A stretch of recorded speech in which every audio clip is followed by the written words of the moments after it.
ప్రవక్త ముహమ్మద్ సల్లల్లాహు అలైహి వసల్లం వారి గురించి 5 ప్రత్యేకతలు మరియు ముఖ్యమైన విషయాలు.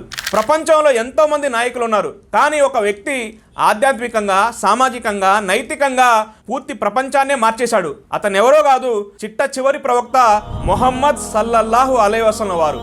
ఇప్పుడు ఆ ప్రవక్త గురించి 5 ముఖ్యమైన విషయాలు, ప్రత్యేకతలు తెలుసుకుందాం. మొదటి విషయం, పూర్తి ప్రపంచానికి కారుణ్యంగా చేసి పంపబడ్డారు. గతంలో ఎంతో మంది ప్రవక్తలు వచ్చారు, కానీ వారు కేవలం వారి జాతి కోసమే పంపబడ్డారు. కానీ ప్రవక్త ముహమ్మద్ వారు సమస్త మానవాళి కోసం కారుణ్యంగా ప్రవక్తగా చేసి పంపబడ్డారు. మనం ఖురాన్ పరిశీలిస్తే వమా అర్సల్నాక ఇల్లా రెహ్మతుల్ లిల్ ఆలమీన్, ఓ ప్రవక్త మేము నిన్ను సమస్త మానవాళి కోసం కారుణ్యంగా చేసి పంపాము. రెండో ప్రత్యేకత, ప్రవక్త ముహమ్మద్ సల్లల్లాహు అలైహి వసల్లం వారు సమస్త మానవాళి కోసం చిట్ట చివరి ప్రవక్త. ఈయన తర్వాత ఏ ప్రవక్త రారు. మూడోది, ఉత్తమమైన ఆదర్శం. ప్రవక్తలో మీకు ఉత్తమ ఆదర్శం ఉంది. ఒక మంచి తండ్రిగా ఎలా ఉండాలి, ఒక మంచి భర్తగా ఎలా ఉండాలి, ఒక మంచి నాయకుడిగా ఎలా ఉండాలి, ఆడవాళ్ళతో ఎలా ఉండాలి, సమాజంతో ఎలా ఉండాలి, పిల్లలతో ఎలా ఉండాలి తెలుసుకోవాలంటే ప్రవక్త వారి యొక్క జీవితాన్ని చదవండి.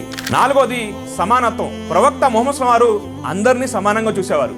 నల్లవారైనా, తెల్లవారైనా, బలహీనులైనా, డబ్బున్న వాళ్ళైనా అందరినీ సమానంగా చూసేవారు. ఐదోది, తన ఉమ్మత్ మీద అపారమైన ప్రేమ కలిగి ఉండేవారు. ఓ అల్లా, నా ఉమ్మత్ అని రాత్రులు ఏడుస్తూ దువా చేసేవారు. చిట్ట చివరి ప్రవక్త ముహమ్మద్ సల్లల్లాహు అలైహి వసల్లం వారి గురించి తెలుసుకొని వారి చెప్పిన విధంగా జీవితం గడిపితేనే స్వర్గం లభిస్తుంది.